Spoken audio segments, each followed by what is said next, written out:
rise. I'm going to ask Commissioner Ornstein to lead us in the invocation and the pledge. Bow your heads with me, please. Heavenly Father, Lord God, we just thank you so much, as always, for the many blessings of life, Lord, the things that we do take for granted day in and day out. Lord, we just ask that you protect us this night, Lord, and those who will be affected by this incoming storm, Lord.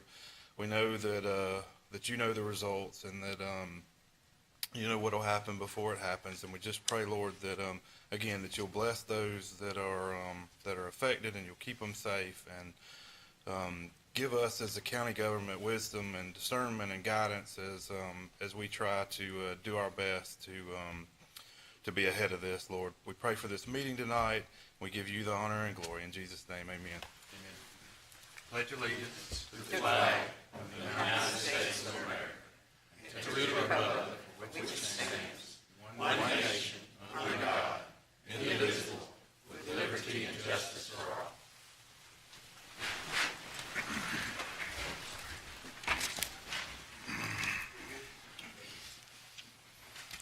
Yeah, our first agenda item is we've got a little presentation tonight. Mr. Pritchard.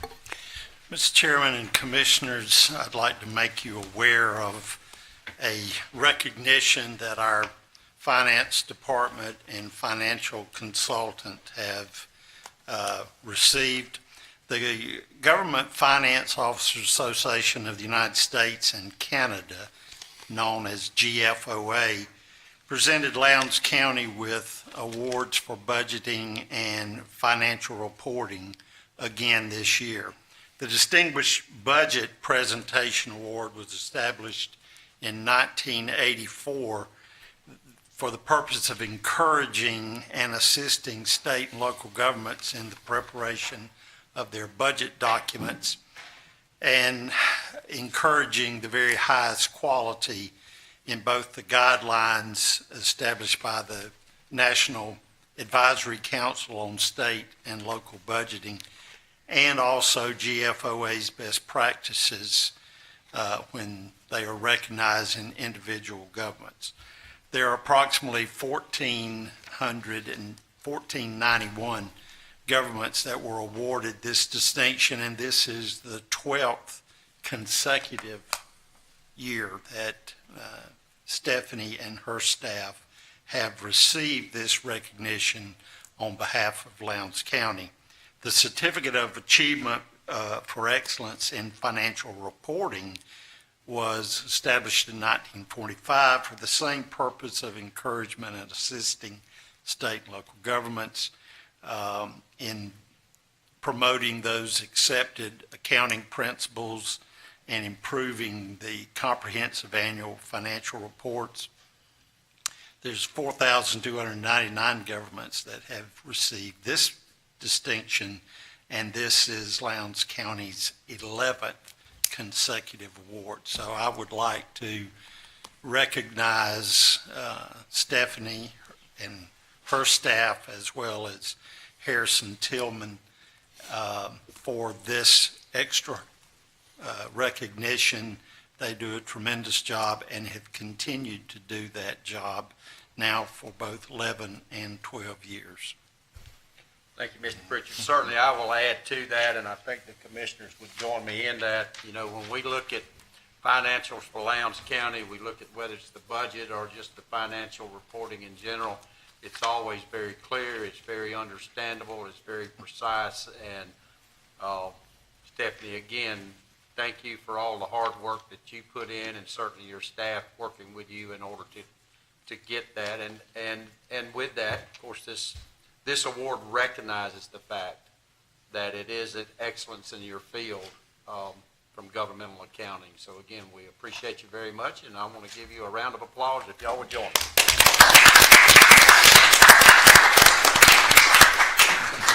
So again, thank you very much. Commissioners, inside your packet, you'll find your minutes from the work session of September the 24th and the regular session minutes of September the 25th. If there's no additions, deletions, or corrections, I'll entertain a motion to approve those minutes. Motion to approve. We have a motion to approve. Do I have a second? Second. We have a second. Any discussion on the motion? Hearing none, we'll call the vote. All in favor signify by aye. Aye. Any opposed, like sign. Hearing none, the motion carries. Agenda item 6A is an appointment to the Lowndes County Library Board. Mr. Pritchard. Mr. Chairman, the term currently held by Dr. Linda Most on the Lowndes County Library Board has expired. Dr. Most has expressed her interest and desire to be reappointed. Thank you, sir. Commissioners, at this time, I'll open up the nomination process with the nomination of Dr. Linda Most to be reappointed. Are there any other nominations? No, sir.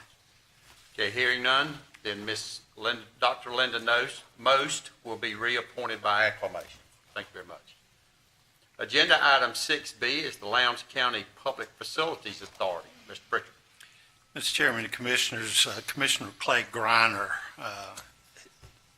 also serves on the Lowndes County Public Facilities Authority at your request.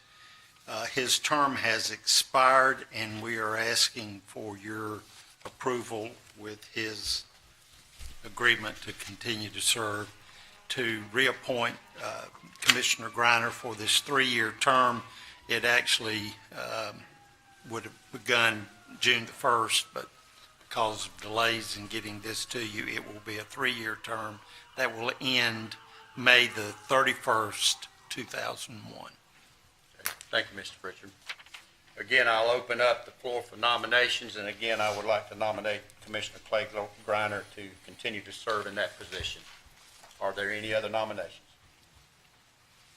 Nobody else wants the job. I think we need to look at his history and his performance to make sure. All right, if there's none other than Mr. Griner, you're reappointed, and we appreciate you for serving on that authority. All right, agenda item 6C is for the Valdosta Lowndes County Construction Board of Adjustment and Appeals. Mr. Pritchard. Mr. Chairman and Commissioners, the position currently held by Mr. Jim or Jimbo Scruggs has expired, and we are asking your consideration to reappoint Mr. Scruggs to this board. Thank you, Mr. Pritchard. Okay, we'll open it up for nominations. Again, I would recommend for nomination Mr. Jim Scruggs to continue to serve on the Construction Board of Adjustment and Appeals. Are there any other nominations? Hearing none, Mr. Scruggs as well will be reappointed by acclamation. Thank you, Mr. Pritchard. Agenda item 7A is public hearing, and this is case number REZ 2018-17. The Settlement North, located at 5999 Baldell Road. The request is EA to R1. It has welling septic, and it involves 98.95 acres. Ms. Stevenson. Thank you, sir. This is a request, as you said, to rezone approximately 98 acres on Baldell Road from EA to R1 for a development of approximately 68 lots. Staff has no additional information beyond yesterday's report and is ready for the request to be considered. Okay. Any questions for Ms. Stevenson? Yes, Mr. Chairman. I see that engineering, utilities, health, fire and rescue, and everyone recommended approval, but planning and zoning recommended denial. What were the primary, reasons for their recommendations for denial? Overall, planning and zoning found the request inconsistent with the comprehensive plan. Okay. Utilities also denied. Yes, utilities found that the development in that area is not supported by the county water system growth plan. Mr. Chairman, if I could point out, as I mentioned, I think to you earlier today, the Technical Review Committee, when they meet on these projects, each one of these entities or these particular departments that look at these do not necessarily vote to approve or support this. They merely indicate whether there is a problem, as Molly was saying, with the particular project that was presented based on whatever their particular area is. For instance, the comp plan whether there was access to water, if there was some engineering issues, et cetera. So their input into this is not to either support this or to oppose it, merely to indicate a problem that they see based on their criteria. I appreciate it, Mr. Pritchard. Now, utilities did not agree. On what grounds did they not agree? We don't have water and sewer. We don't have water and sewer in the area. Okay, any other questions? Okay, we'll now move into the public participation portion of the public hearing. And I'll call first, is there anyone in the audience that would like to speak in opposition to this request? Please come forward and state your name and address for the record, please. Good evening. Thank y'all for allowing me to speak. My name is Chuck Dunman. I live at 5930 Valdale Road. Not going to try not to be repetitive. There are 11 standards that zoning looks at. Not one of these is not negatively impacted by this rezoning request. You may argue two that would positively impact it, but definitely not half. I have three concerns. First is those of us that paid the $8,000 to $10,000 an acre to buy property at Valdale Road, and some that have built a $500,000 plus home. What will a development of this nature due to the property values of our homes? Obviously, they're going down. The question is how much? Second concern, and I know Mr. Fletcher has addressed it, and because Mike does his job very well, and that's concerning stormwater. I know that he has spoke to the developer. They have to dig a pond, but not going to beat a dead horse, but kind of like the person that lives below a leaking dam, it's a problem if it's leaking. State law says that you cannot put more stormwater onto my property up to a 25-year storm. I've lived on Valdale Road for 22 years. I may have seen one of those storms. I've seen the only ditch that drains this 98 acres full at least a half a dozen times. So when you replace all that soft agricultural land with hardscape, you're increasing the water flow that's coming to me. So I can't determine, and of course Mike doesn't know at this point. He's done everything legally he can do at this point. On a development this size, to me, a hydrology study should be done first, because you don't know how big the pond has to be. You don't know what the downstream analysis is going to bring back.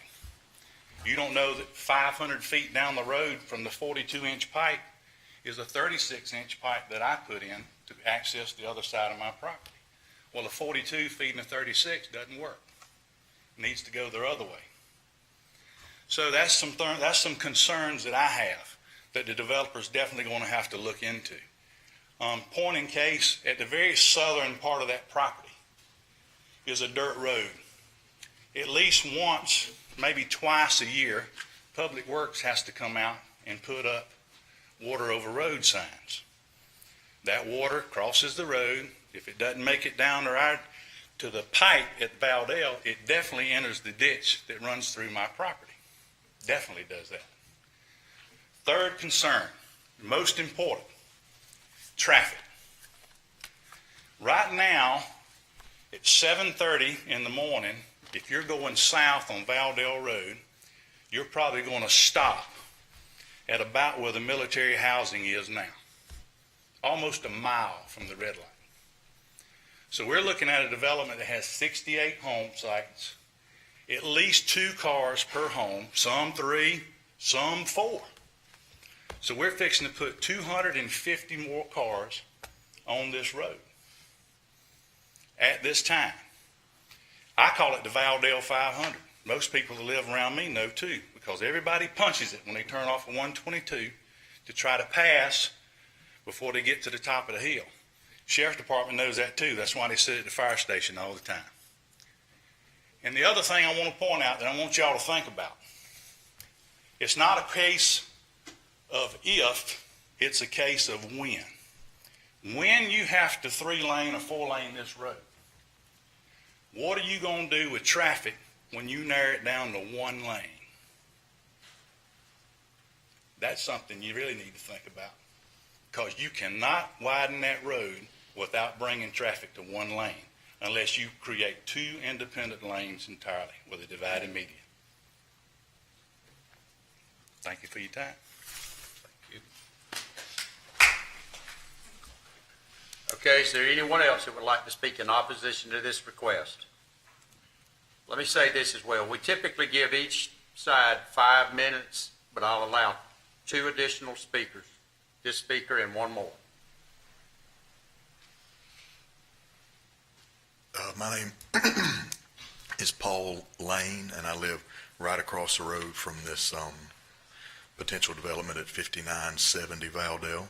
And I appreciate the opportunity to speak. I won't take much of your time because some of what I'm saying is certainly repetitive to what Mr. Dunman said, but I moved out in that area because it's a beautiful area. It's a relatively rural area, and just personally, it would pretty much defeat the reason I moved out there if they put up this type of development across the road. And it'll be directly in front of my house. Like, my driveway comes out between the 2 proposed driveways they have, and then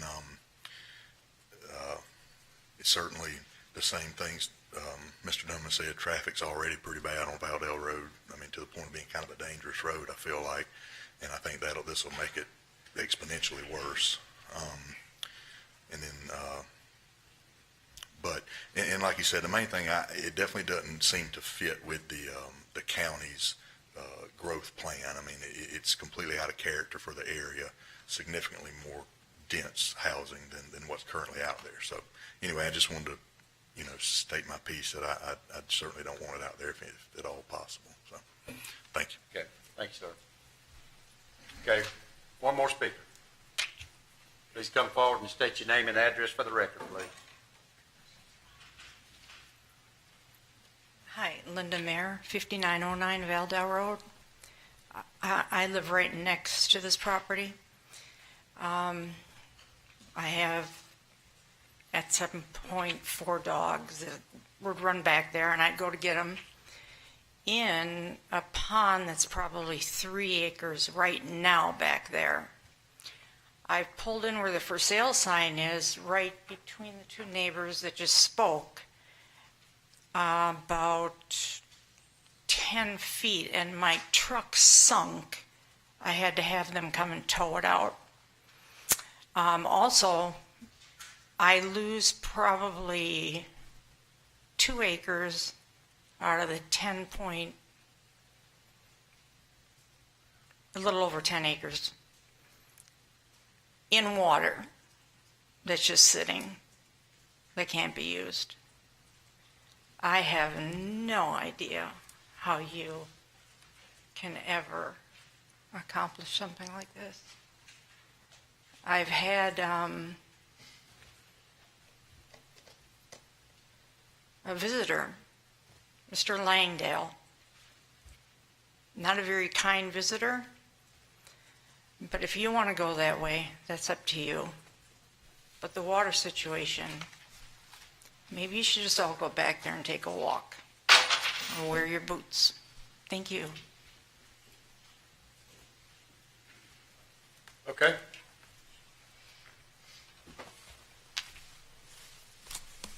Is there anyone in the audience that would like to speak in favor of this request? Please come forward and state your name and address for the record, please. Good evening. My name's Tom Call. I'm here to represent the owner of the property, GW Farms. I'm at 1108 Gornto Road. Appreciate the opportunity to come before you guys to consider this land use case. And I also appreciate a lot of my friends who are here in opposition and what they have to say.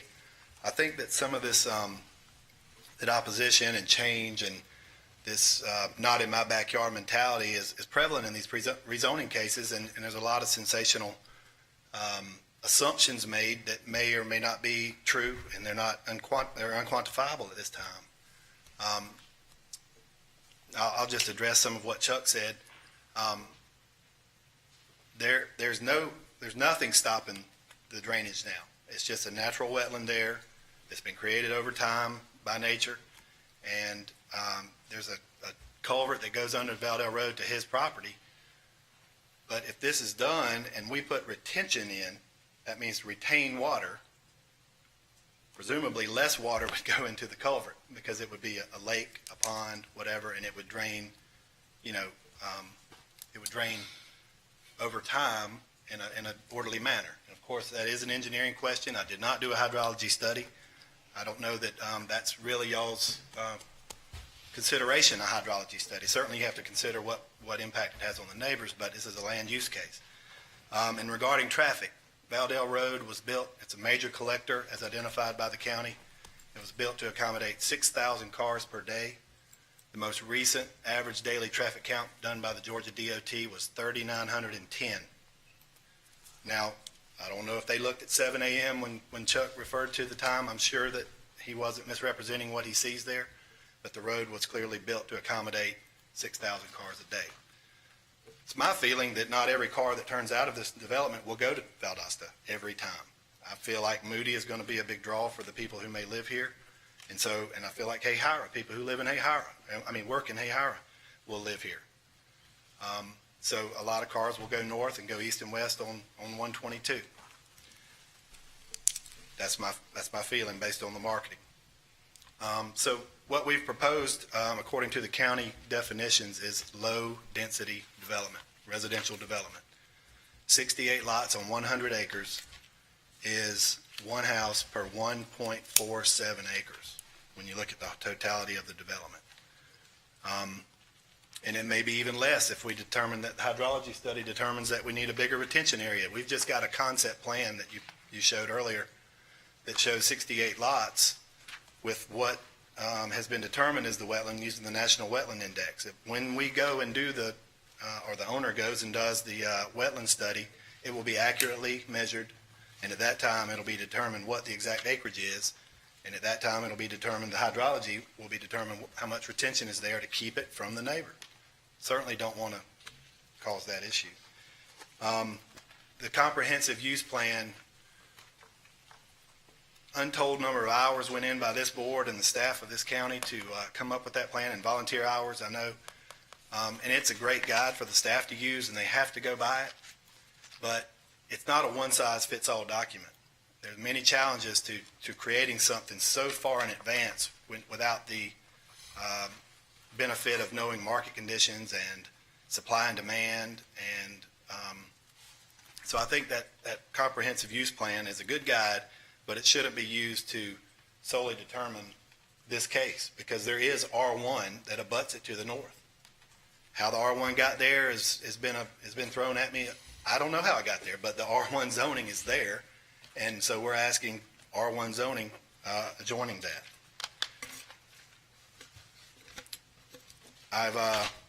I've been involved with the Grove Point development since February of 2006. I came before this board to seek rezoning for that. Had a lot of opposition at the time, traffic, all the same arguments were made, and I would be remiss to think that that's not been a great asset for our community. It's been successful. We've got over 500 home sites in there now with another 150 on the way. And, but that's a higher density development. You're talking about quarter-acre lots, half-acre lots, and this would be 1 acre minimum lots. There's not a zoning for the difference between 1 and 2.5 acres. So we're going for R1, and we would appreciate your consideration. If there are any questions, I'll be happy to answer. Tom, Any questions?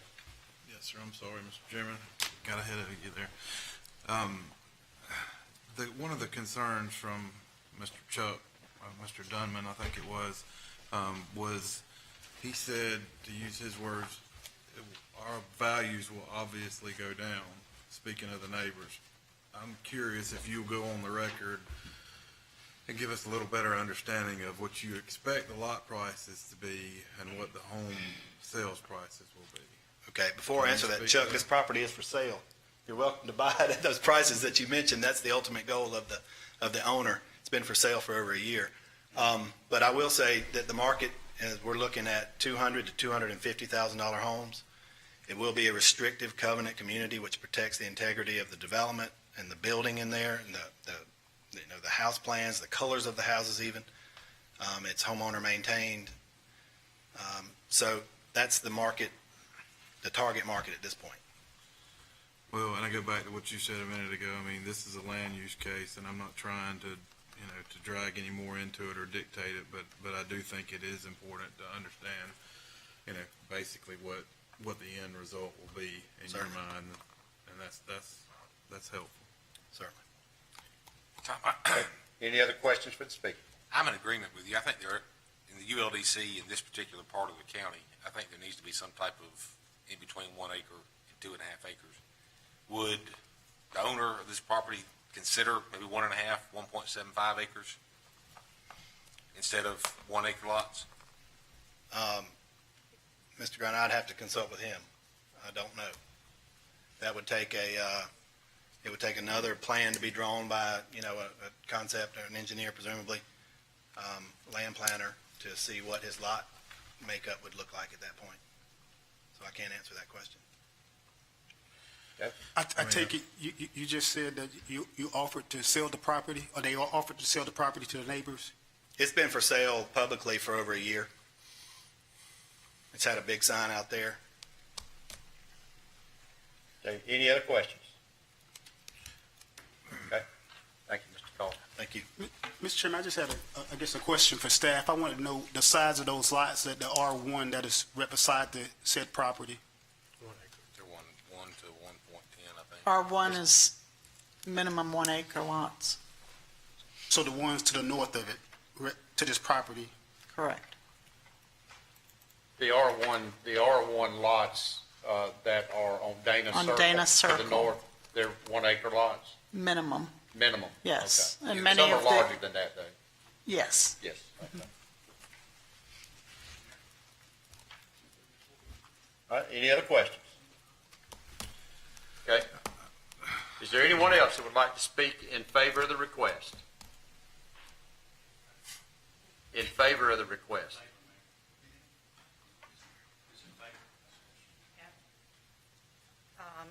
I think we're all in favor of 10-acre lots. But No that's not what less- the request No less is. than that. That's my request, and I think for the neighbors too, if it's 10-acre lots, it could be done Okay. back there. Thank you. Thank you, ma'am. Okay? I, Mr. Chairman, was just thinking about what Commissioner Griner asked, and, can we get, Well, am I let's do this first. We'll close the public public participation? hearing and open it up now to the commissioners for discussion. Okay. So commissioners, go ahead, Mr. Ornstein. So, can we are we putting staff on the spot by having a discussion related? Are we putting anybody on the spot here by having a discussion about the possibility of something in between an R1 and a EA or 2.5? I kind of like what Commissioner Griner's asking about. I don't know that it would, that it would satisfy the opposition here necessarily, because I don't think at the end of the day it's going to significantly, Yeah, well, if I understand it right, of course, the R1 is a minimum 1 acre. It can be more, but it's a minimum 1 acre, and then once you get to your next zoning that we have would be RA, which is a 2.5 acre minimum. That's right. Does that answer your question? I was just thinking, he said he possibly can get with the owner and see would he accept larger size acreage. Is that something the commission, I guess, would be interested in waiting on? I would. I'd like to make that motion to table until Mr. Call can get back with the owner of the property and see if 1.5 to maybe 1.75 acres might work. Okay, other than just saying when he could get back, would you like to put a time limit on that? Let's do 30 days. 30 days? Or not next Next meeting, scheduled but meeting. the first meeting in November. Okay. So we would table then to the first meeting in November. That would be your motion. Yes, sir. Then do we have a second on the motion? Does that give Mr. Cole enough time?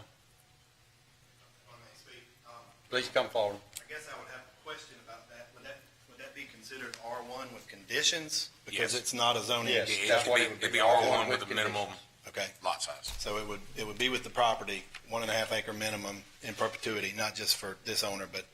Right. Okay. And then I think 30 days should be fine. If you guys want to table it to the next meeting, we can explore that idea. Okay. Thank you. Okay, thank you. Okay, we have a motion. We have a second. Second. Any discussion? Hearing none, I'll call the vote. Signify by raising your right hand. Okay, unanimous. Motion carries. So we'll table to the first meeting in November.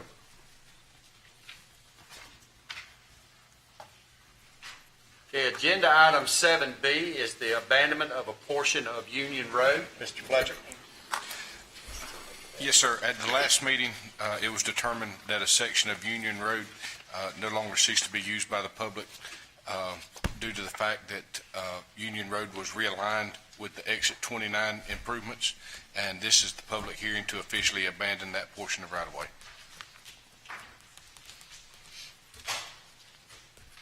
Okay, any questions for Mr. Fletcher? Okay, we can hold your questions for just a minute until the ones that wants to leave may leave.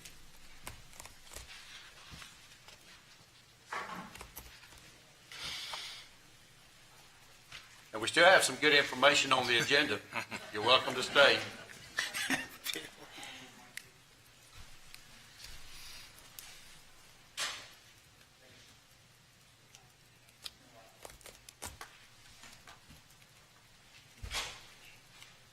Okay, any questions for Mr. Fletcher on this agenda item? Okay, hearing none, entertain a motion. We got a public hearing. Oh, I'm sorry. Yep, you're Got correct. confused. That's right. I'm sorry. I apologize. This is also a public hearing. So we'll move into the public hearing portion of the meeting. Is there anyone in the audience that would like to speak in opposition to this request?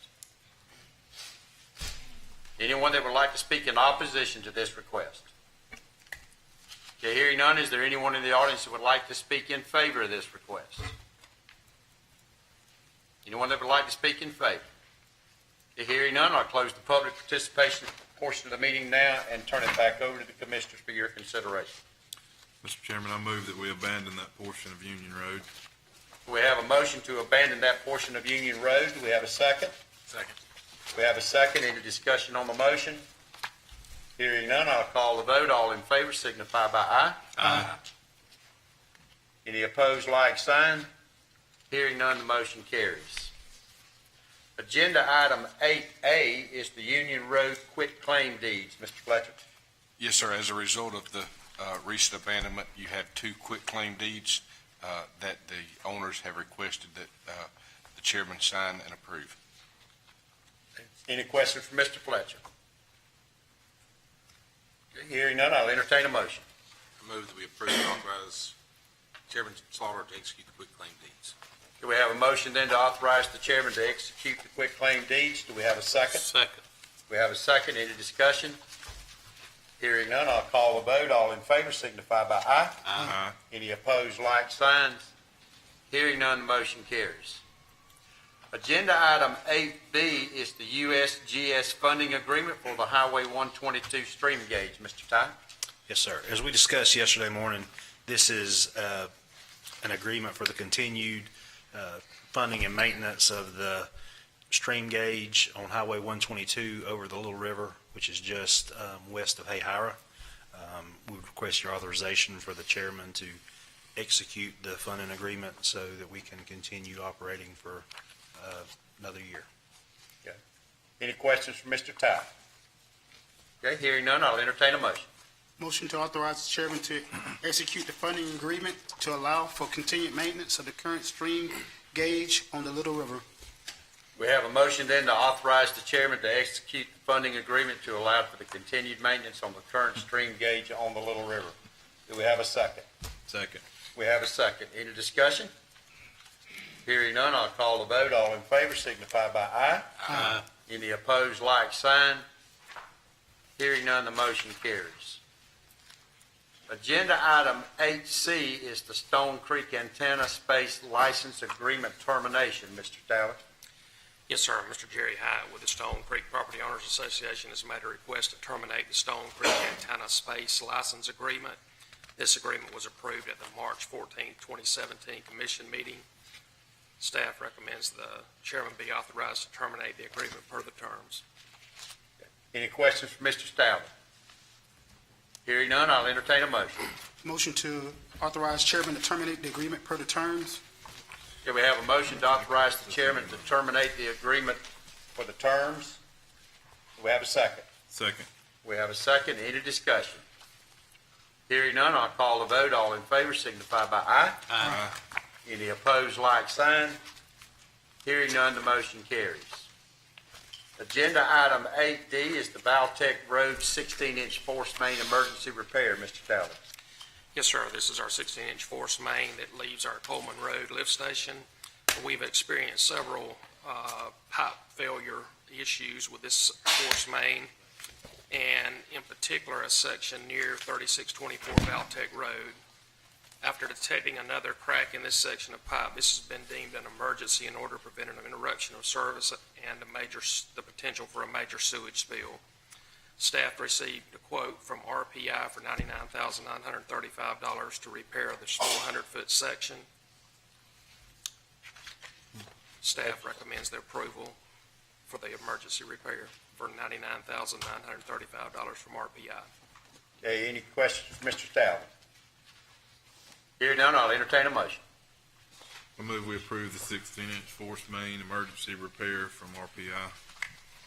Do we have a motion to approve the 16-inch force main emergency repair for $99,935 to RPI? Second. We have a second. Any discussion? Hearing none, I'll call the vote. All in favor signify by aye. Aye. Any opposed, like sign. Motion carries. Agenda 9, County Manager's Report. Mr. Pritchard.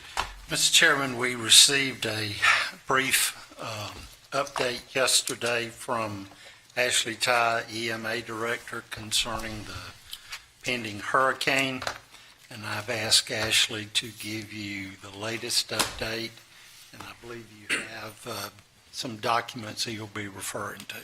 Thanks, Ashley. Yes, sir. So this was the briefing that we provided for all our local partners and agencies at 3:30. There's been very little change to the forecast.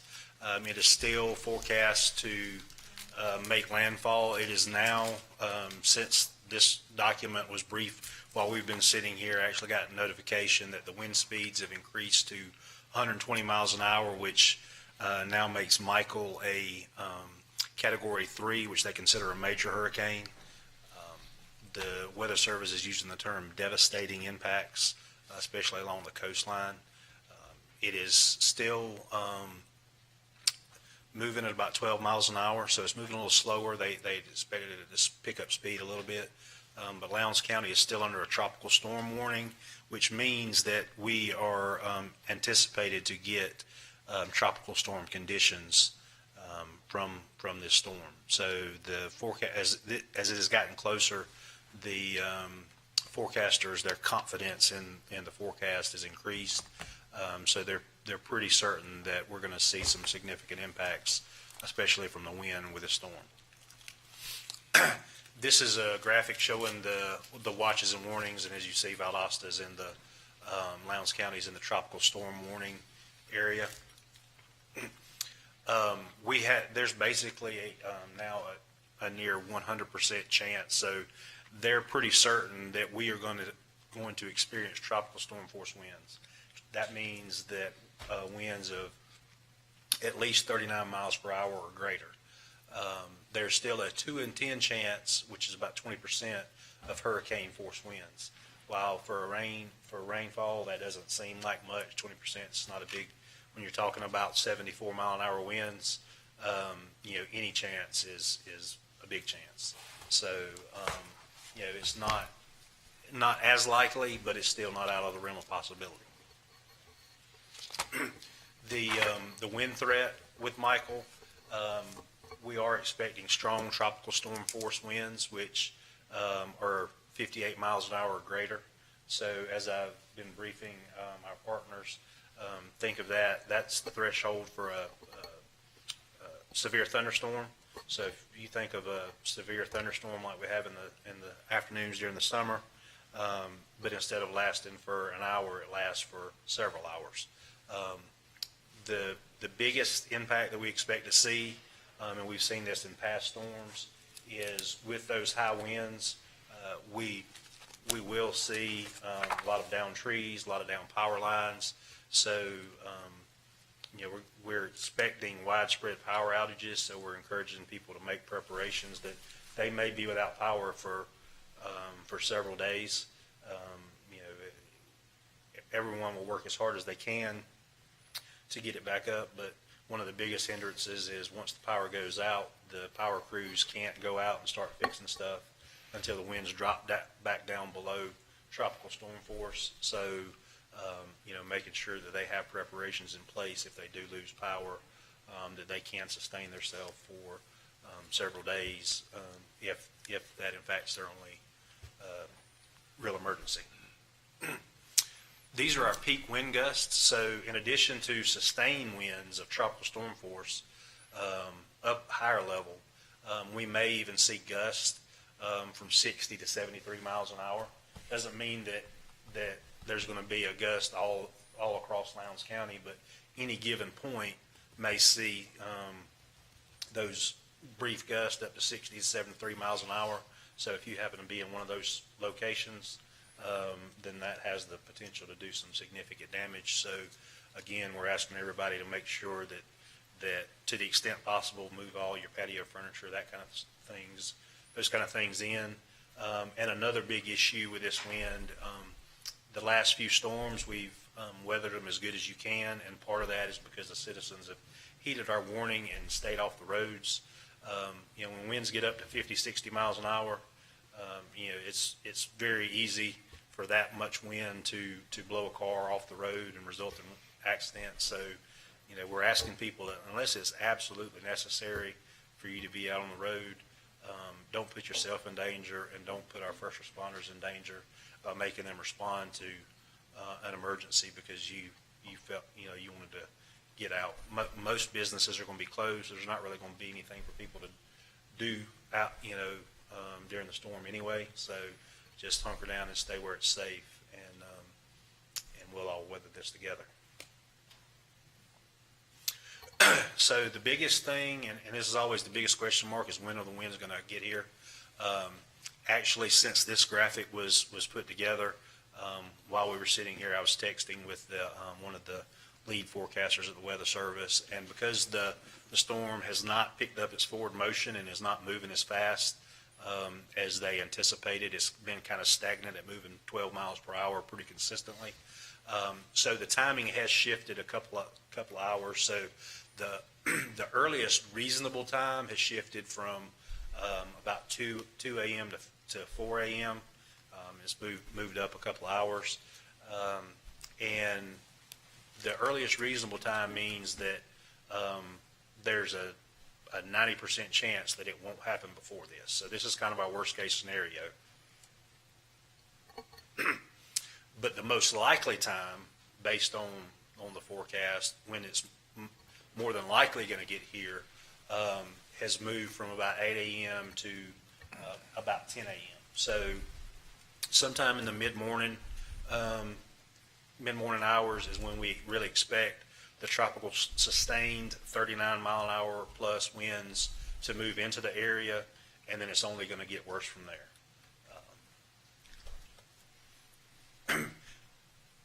This slide shows when we can expect the winds to move out of Lowndes County. So we're expecting them mid-morning on Wednesday in the morning, and we'll have sustained tropical storm force winds most likely until a little after 5 a.m. on Thursday morning. So sometime between that 5 and 8 a.m. time frame. So we're looking at just under 24 hours worth of sustained 40 mile an hour winds. So obviously you can see why we're concerned about the damage and the trees that might fall down. Rainfall, obviously these storms, the hurricane, it's a pretty wide storm, producing a lot of rain. Fortunately, with a little bit of the westward shift, the heavier rain bands are not going to set up, not expected to set up right on top of us. So we're looking at 3 to 4 inches of rain, depending on the further west you go in the county, more likely to get a little heavier rain. But anywhere from 3 to 4 inches is what we're expecting. We don't anticipate that producing any significant long-term flooding, but as these storms come through and during the periods of heavy rain, we've all become accustomed to some of the areas around the county and here in town that when we get an inch of rain in a short amount of time, it tends to stand and puddle up, and but once the rain slacks up, it tends to run off fairly quickly. Every time we have a hurricane, there's always a threat of tornadoes. We're in the northeast quadrant, or what they refer to as the right front quadrant. So that's where the tornado, if a tornado is going to form, it's more likely to form in that area. So that's why they have categorized us as being at an elevated risk for tornadoes. Some hurricanes, don't really produce a lot of tornadoes, and some of them produce a lot. So it's really, there's no way of predicting when and where hurricanes will form with a tornado will form with a hurricane. So we just have to be mindful and tell everybody to, maintain an awareness of their surroundings. Again, this is one of the reasons it's important to stay inside and not be out if you don't have to be, because with these heavy rains, it makes it that much harder to visually see a tornado coming until it's right up on you. So making sure everybody's got a plan, so if one does pop up, a lot of times there's a little warning, and so making sure they know what they would do if they are in the path of a tornado. So one of the biggest issues is we're trying to keep everybody safe, keep everybody out of harm's way. So all of our local schools, that's the city and county public schools, all the private K through 12 schools, as well as all 3 colleges and universities, VSU, GMC, and Wiregrass, will all be closed tomorrow and Thursday. Moody Air Force Base has basically shut the base down now.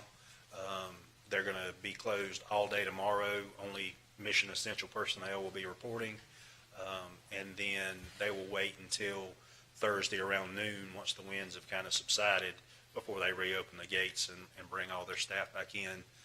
Both the county offices and the city government offices are closed, as well as Dr. Grove's staff, the health department, all of the public health offices here in the South Health District will also be closed.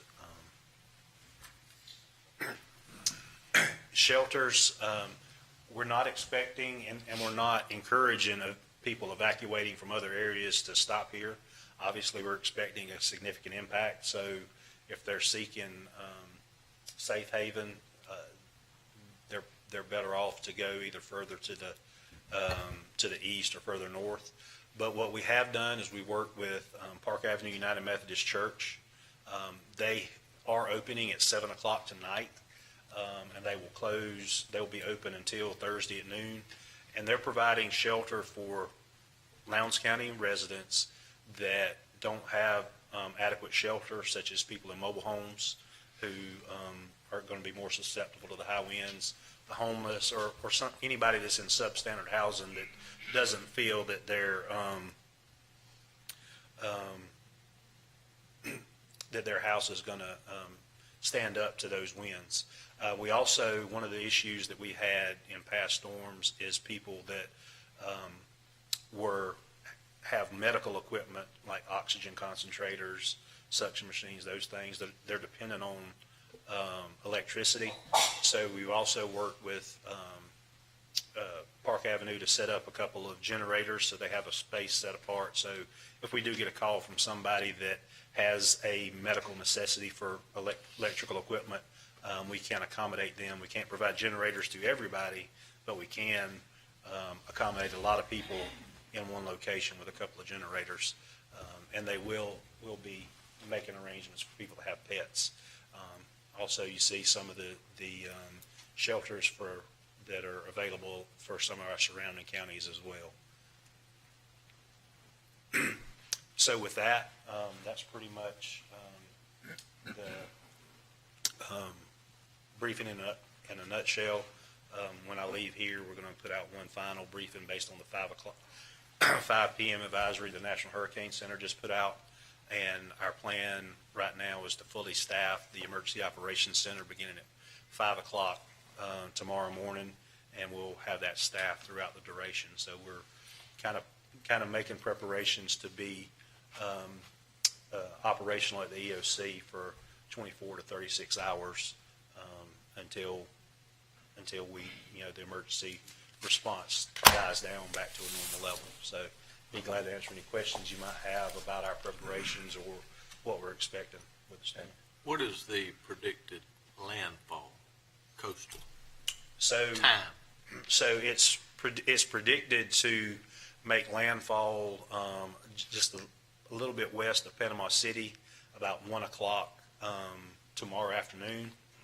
But the reason that we're expecting the winds to come in sooner than that is because the wind field and the extent of the storm reaches out hundreds of miles.